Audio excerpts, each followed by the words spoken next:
Hello and welcome to another Journey to the Blue Sky. My name is Aaron. My name is Patricia. And would you believe it, Patricia, we finally reached the end of the Ice Age saga. Finally, I can't believe that we finally reached this point. Yeah. So we are finally here at Ice Age Collision Course. It is the 2016 American computer animated adventure comedy film produced by Blue Sky Studios and distributed by 20th Century Fox. It is the sequel to Ice Age Continental Drift and the fifth installment of the Ice Age film series. So in this one, Peaches is engaged to marry a good-natured mammoth known as Julian, which is kind of weird because wasn't she sort of like linked to like another kind of like animal? In the last one. That is weird. I mean, first we had Lewis, and we thought that maybe she was gonna link up with him because he seemed like a really nice guy, but no, I guess they decided to forget about him. Yeah, it would be kind of weird if a mammoth and this little creature were to get together. We don't want to have an interspecies relationship, so yeah, let's just scrap him and let's have her actually fall in love with another mammoth. Well, actually, Patricia, I've actually got a really better explanation. Do you know what that is? What's that? They didn't care. Sure, let's put it that way. Moving on. So, as Julian is not incapable of protecting Peaches, the concern escalates when Peaches reveals that they wish to travel and explore the world in their honeymoon, which both Manny and Ellie oppose. Diego and Shira want to have children, but fear that they won't make any friends, as other kids are afraid of saber-toothed tigers. And I mean, I don't see why that would be a problem already, but apparently that needs to be added in. Sid is about to propose a marriage to his girlfriend Francine, who I believe is actually known as Cindy, as we're in the original like draft of Ice Age, which now she finally makes her appearance like in the very last Ice Age movie. So it took until now to finally put her in there. Yeah, so. Except that it's the complete opposite, whereas, Cindy was like the really clingy one who didn't want to let Sid go, but then when he decided, oh yeah, let's just say, no, it's Sid who's the one who's the really clingy one who doesn't want to let Cindy or Francine go, but then he just decides, she decides to leave Sid because, they only just met on like that one date, and then 14 minutes later he wants to propose to her. Oh, what a shame, because Sid's been such a great character in this whole thing. Yeah. If you gotta make Sid any worse, here we go. Clingy boyfriend. Yeah. Okay, so there's that. And then during Manny and Ellie's wedding anniversary party, asteroids start falling from the sky. And by the way, they put in this whole thing of like, Manny's forgotten the wedding anniversary. What's he gonna do? Yeah, that's a cliche. Hey, we need to prepare for the thing. What's the thing? Oh, you should know what the thing is. It just so happens to be a special day where you and your wife got married, and you are a complete jerk for completely forgetting about it, and then it makes it even more awkward when your wife throws this elaborate party and invites everybody in the forest to come on by to celebrate. Yeah, and the only thing I'm really happy is that basically it only like took place in the first act and didn't go any further from that. Yeah, it's true. It could have like permeated throughout the entire story, but no, we have to deal with a whole different story. Didn't you get that impression though? Like, that, oh no, this is going to be like, the latest tension in like, the Manny Ellie relationship. Like, Manny's now forgetting anniversaries, and obviously they were going to go on that whole thing. And you remember that episode of Yeah, you remember that episode of Rocco's Modern Life where Mrs. Big Head was feeling unappreciated because Mr. Big Head was not giving her attention and love. And so she decides to do it on Rocco instead. I was thinking along the lines of, okay, now we've finally reached this point. In the second movie, they met, they fell in love. In the third movie, they had the baby. In the fourth movie, they were raising a teenager and then they got separated and now they appreciate their relationship. And now in this fifth movie, he's being forgetful and she's not feeling appreciated. And now that they're going to be going through empty nest syndrome because their only daughter is going to be married to this guy. And then we have to have another cliche added into it. Manny doesn't like his daughter's fiance. Yeah, of course he doesn't. Like he barely likes any new character that enters the scene. Very Basically. true. So, but sometimes for good reason. And I don't know. It's like yeah, there's a lot of cliches in this whole story, pretty Oh, much. and of course we need to have this whole major plot in the story involving with the characters possibly dying again. Yeah. First we had the ice age, then we had the flood, then we had the going into the center of the earth with dinosaurs, then we had the massive shifting of Pangea, and now we have an asteroid. So yeah, there we go. We have disasters that you would expect to see in any prehistoric story. Yeah. And by the way, everybody, Buck comes back. And Yeah. but unfortunately, it is not the fact that he is this crazy adventurer and everything like that. No, he's also a lunatic who basically suffers from multiple personality syndrome. Yep. Yeah, that like that. Also, how could you ruin Buck? I'm sorry, like how could you ruin Buck? I don't understand. Like something like a storyline involving with the asteroid crashing. You would think that maybe like he would be coming in and he would be like trying to be like the rambunctious crazy hero like he was in the third movie and try to save everybody from panicking, or maybe like I know this already happened in the second and the fourth movie, but maybe he would have like led them down into the center of the earth, or maybe like come up with a really fun plan of trying to stop the asteroid. I don't know how. I mean, I know that he's like this weasel, but he could have created something fun. But no, multiple personality disorder where he's just like talking to himself and he's just acting erratic. Yeah, it's just like it's almost like they tried to make him like the genie from Aladdin, in a way. Like oh hey, here's these multiple personalities that he does. Like they tried to like do like they want to like sprinkle in like, hey Simon Pegg, you do a little bit of Robin Williams for us. It's like it's just but just not as expressive and just just unfunny. Okay, it's yeah, like I did not laugh at Buck the entire time that he was on screen. That is a disappointment considering that we loved Buck in the third movie and we were hoping that he was going to make us laugh in this movie. And no, it just made us want to just cry. Yeah, and I like Simon Pegg as well. Like he's one of my favorite actors. He really is. And to know that basically they gave him fairly little to, well, they gave him a lot to do, but then did nothing funny with it. It's just so sad. Yeah, and then we have to throw in villains into this movie because sure, like, oh, an asteroid about to crash into the earth is not tension enough.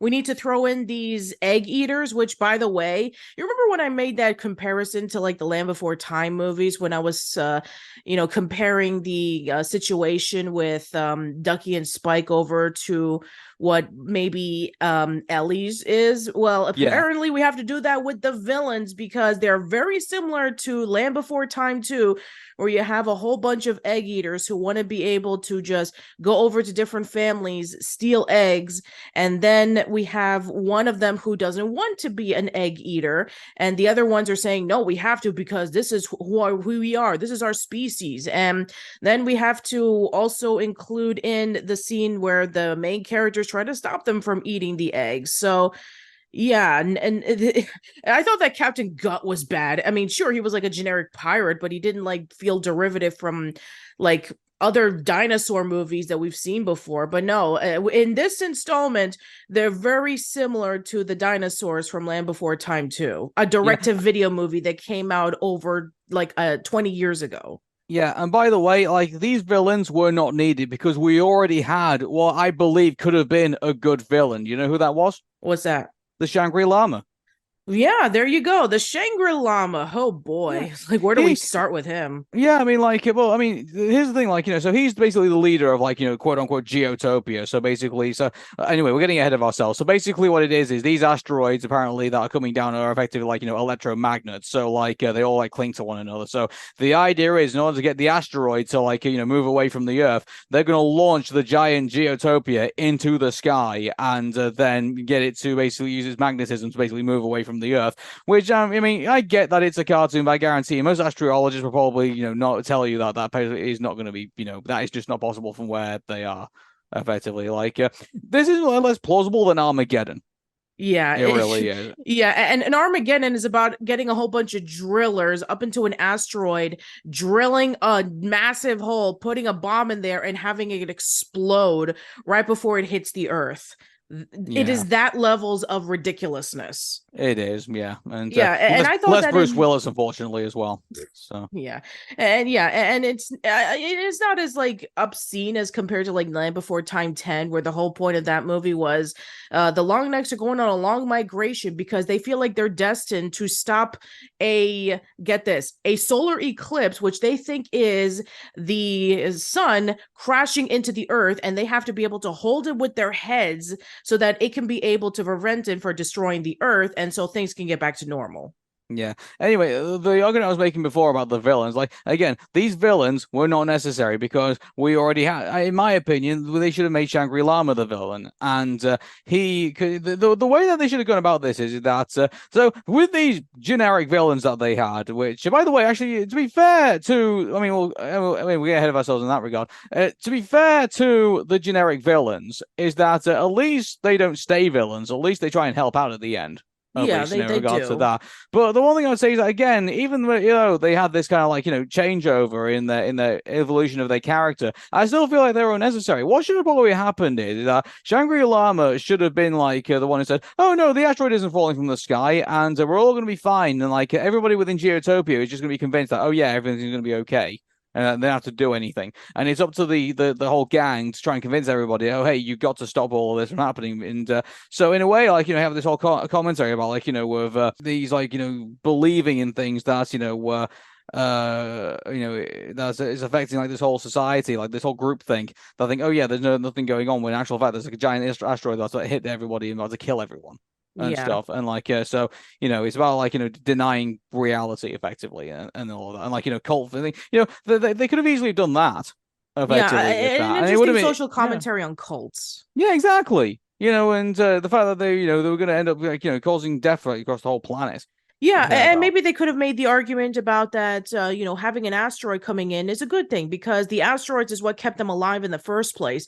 They're actually using one of the asteroids that fell down a long time ago, which may be or may not be the asteroid that killed the original dinosaurs. I don't know. But yeah, they're using the essence of that asteroid so that they can be able to stay immortal.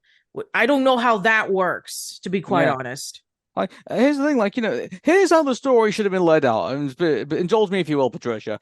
There should have been like all the drama at the beginning. I would have accepted all that because, Ice Age. But what should have happened is Buck should have like discovered that like, there was this whole like little temple that said, oh hey, this asteroid fell from the sky before and it's going to happen again. Then but the way that we're going to learn about more about it is if we go to the last asteroid that fell, they go to Geotopia and they meet the Shangri Lama. They warn them that oh hey, there's this whole we've got evidence to suggest that there's another asteroid coming and you all need to do something about it. Shangri Lama says, oh no, that's ridiculous. The last asteroid came down and look how happy we all are because obviously it's like this whole utopia that's all beautiful. They're all staying young, things like that. All great things happening within this asteroid. So we have no reason to believe that, we need to use the other asteroid to stop the other asteroid from falling down. And then obviously then the second and third act should have wrapped around all of that, in my opinion. And then you could have like sprinkled in the arcs of like Manny and Ellie worrying about empty nesting and Julian taking the daughter away and stuff like that. Like, and then you could have like all the shenanigans with like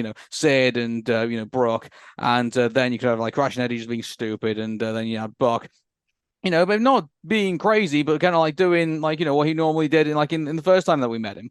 Hmm. being adventurous, or even being frustrated because he's been told to not do anything, and yet he says he having to warn everybody about what's going on, and he could be going crazy through that. That would have made more sense. It makes me feel like they've concentrated too much on the story, and they've moved away from the original premise, and they've ended up kind of ruining it in a way. Yeah, the classic, too many things happening with not enough focus syndrome. Our Huh. favorite. How many writers were in this movie, by the Oh, that's way? that's a great question. So apparently, according to what I'm looking online, so there were three screenplay writers and one story writer. Yeah, so also keep in mind, Space Jam also had how many writers did they have? Like five or six or something like that. That sounds Like, about right. yeah, and then that ended up being a mess. Like it's a classic case of too many cooks for ruin the stew. Yeah, Of it. and don't even get us started about the Flintstones movie where they had like over 35 writers. Oh yeah, and which one was that? Oh, the Flintstones movie, the first one or the second one? The first one. Oh, the first. Oh yeah, well you can definitely tell the first one suffered from all sorts of problems. Yeah. So yeah, But yeah. yeah, that just goes to show you that, you can't just have all of these things going on and a lot of important things going on and then just like push it to the side to focus on something else when in reality all of this stuff sounds like it could be its own movie. I mean, we've been saying this how many times throughout this retrospective? Yeah, I mean, the stories in these Ice Age sequels. I mean, I guarantee you, I could probably go back to the Ice Age saga and rewrite the whole thing and Mm. make every single character credible and have them have their own story and then have everything like that. Sid should have had his own story arc where basically he ends up in this cult full of people who are accepting of him, but then realize that he was going to be sacrificed. That could have been his story. Manny's story could have been coming back from losing his family and then finally getting another family and then, going through the emotions of all of that and worrying about losing them again because he lost his first family. That could have been his story. Diego's story could have been oh, he's been away from his pack and he's trying to be accepting, and then he finds Shira, who also goes through the same thing, and they kind of work each other away from their problems. That could have been their story. It's just there's so many stories that could have been had there, and they've just been told really poorly throughout this whole Ice Age series. Yeah, they have been. I mean, the only consistent one that's been sort of good throughout this entire series has been Manny's story because it actually felt like an actual arc. Yeah, Manny was a loner in the first movie. He fell in love in the second movie. He has a child in the third movie. He goes through the typical stories about being a father in both the fourth and the fifth movie. He's the only one who had like actually, you know, something going on in terms of a full arc. Diego's not really, Sid even less so, and all the other characters are just added in because we need to be able to keep the series fresh by adding in a whole bunch of new characters. But at this point in time, I feel like there's just too many characters added in that just kind of crowds the whole thing. Whereas in the first movie, it was simple. It was three guys and a baby, and they have this journey of trying to find the human so that they can be able to deliver the baby right before they go off too far. It was a simple story, yes, but it worked. Here, it just feels too bloated. Oh, by the way, Scrat's completely wasted in this movie. Oh God, this is the worst I've seen of Scrat in this entire franchise because it is ridiculous. In the first 2 minutes of this movie, I was just shocked when he put down the acorn like you would just in every other Ice Age movie to try to crack it up. And instead of like splitting open, it activates a spaceship where he goes up into space and then he realigns the entire solar system and he's the one who causes the asteroid to fall down into the earth. Like, what? Yeah, I mean, he could have easily just had his own short at the beginning of the movie, and then we could have got on with the rest of it should have been a Pixar short. Effectively, Scrat finds a spaceship. He ends up in space. He ends up doing loads of shenanigans on the spaceship, and then after that, he lands back on Earth. And then after that, just begin the Ice Age movie. Oh Effectively, God. that's all it needed to be. And to me, the whole the fact that Scrat was basically comically involved in the it really does take away from the seriousness of the situation, doesn't it? It does. Like, I'm sorry. We've been comparing Scrat's tale to Looney Tunes, but now it's just like full on Looney Tunes. Like you can't take this seriously because he's no longer a part of the story. Like, he never interacts with any of the characters throughout this entire movie. He's up in space trying to capture his acorn like he always does, and he's dealing with a whole bunch of things that you would expect from space. Like, he loses the acorn in the middle of the atmosphere, and he turns on the gravity, and he's being crushed by it, just like all the typical things that you would expect. So essentially, when in the fourth movie he created Pangea, in the fifth movie he aligned the solar system, Scrat has essentially become the god of the Ice Age franchise, which is ridiculous. I would like to tell you more about what's going on here, but I've got to be honest with you guys. Like, there's not much to tell. Like, it's a typical Ice Age sequel, which basically has nothing really added onto it. And then, I mean, like, they have like the whole wedding at the end, with Julian and even and Ellie and everything, and No, Peaches. Peaches, sorry. And that's how much attention I was paying towards the end of it. Like, I was just relieved that I finally got to the end of it. Yeah, and And that we don't have to watch any more Ice Age movies, even though that movies. it's kind of ironic considering that shortly after this movie came out, Chris Wedge had said in an interview that he wanted to do one more Ice Age movie where it was essentially No, stop. it was going to be one more Ice Age movie that it was going to go back to basics where they were going to reunite with the baby one last time, but as a full grown adult, and they were going to be going on one last adventure together. What And he sense would that make?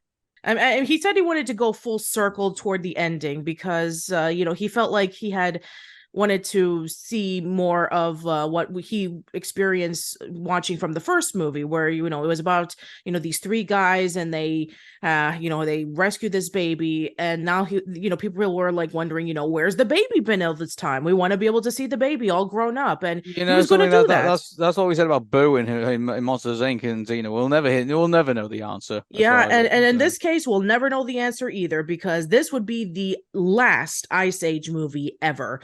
Oh, except for one other, but we'll get to that later. Yeah, I think, but for the meantime, I just have to say that this movie just makes me feel like I'm glad that it's all over. Me too. Like, At yeah. this point in time, where we were watching every single Ice Age movie, I mean, sure, the second and the third movie, we were like, I'm starting to feel like it's starting to lose what made the first movie so great.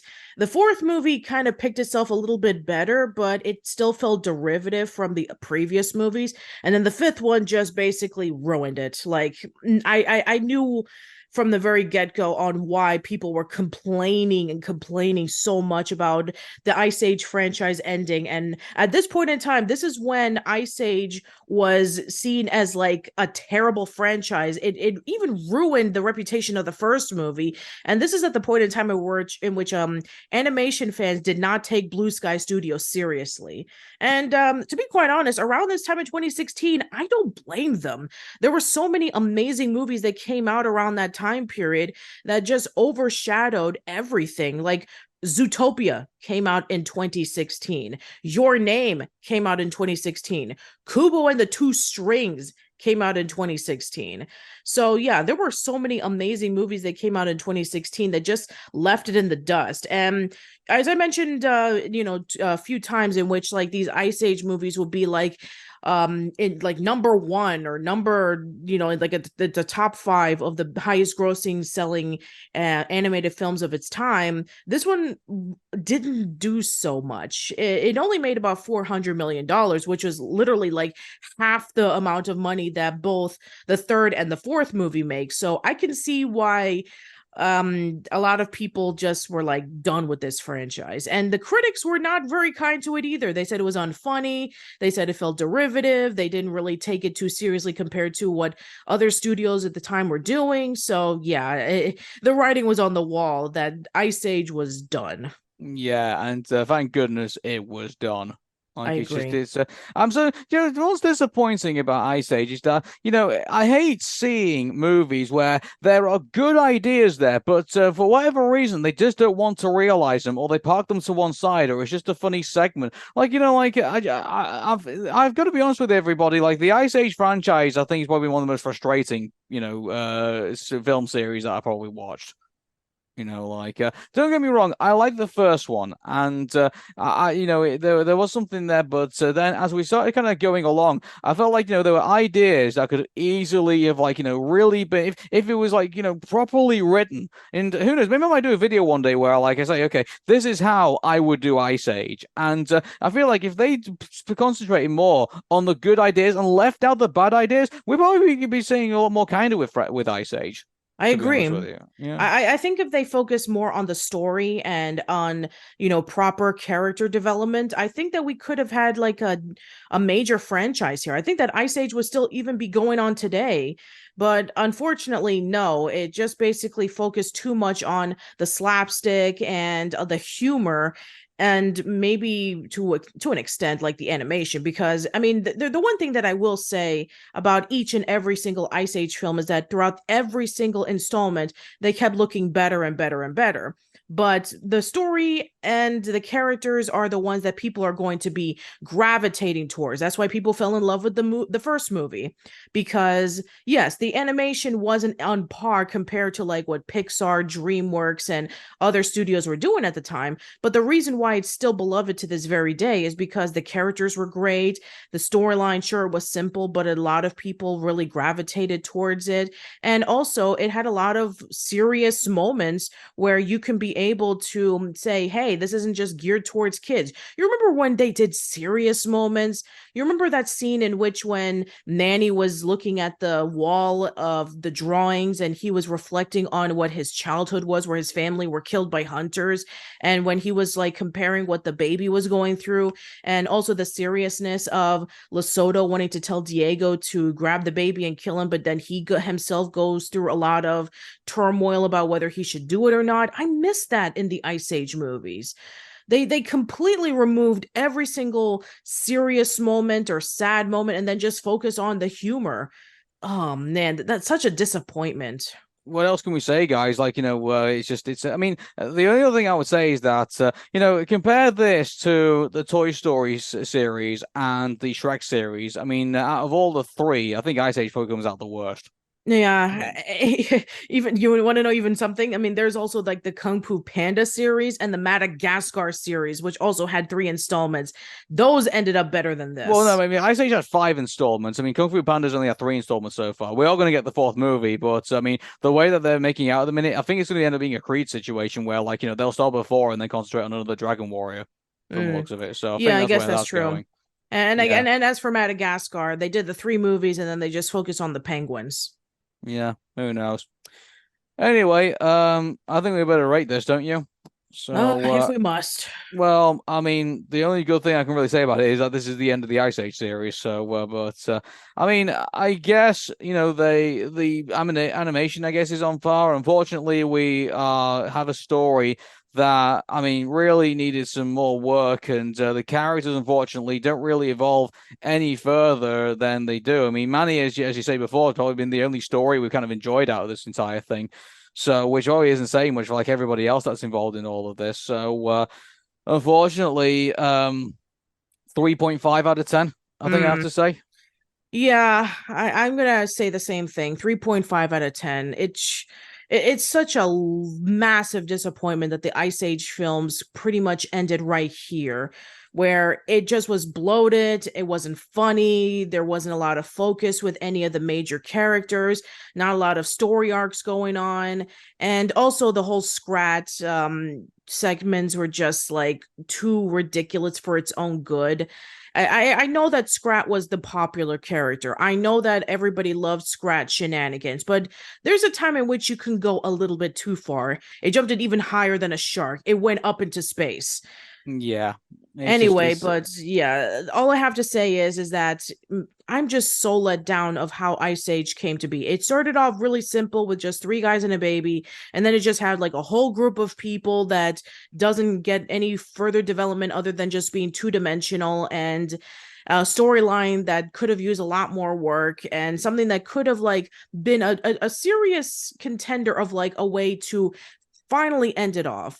I mean, sure, you have like a wedding, and that's also really nice where you get to see Peaches being from being a baby to being a teenager, for being a young adult who gets married. I mean, that would have been a great way to end it off, but everything else just lacks in polish and everything. So yeah, I'm just gonna say 3.5. And that is the unfortunate end of the Ice Age series, but we are not at the end of the journey to the blue sky, because we have two movies left, I believe. Yes, we do. We have two Yeah. movies left from Blue Sky, and there's a few sprinkles of other content here and there. But for now, we're going to be focusing on our next film, which is Ferdinand. Yeah, which has I have to say, a very surprising person who made his transition from wrestling to acting. Yeah, this will be really interesting. But until then, bye bye for now. See you, everyone.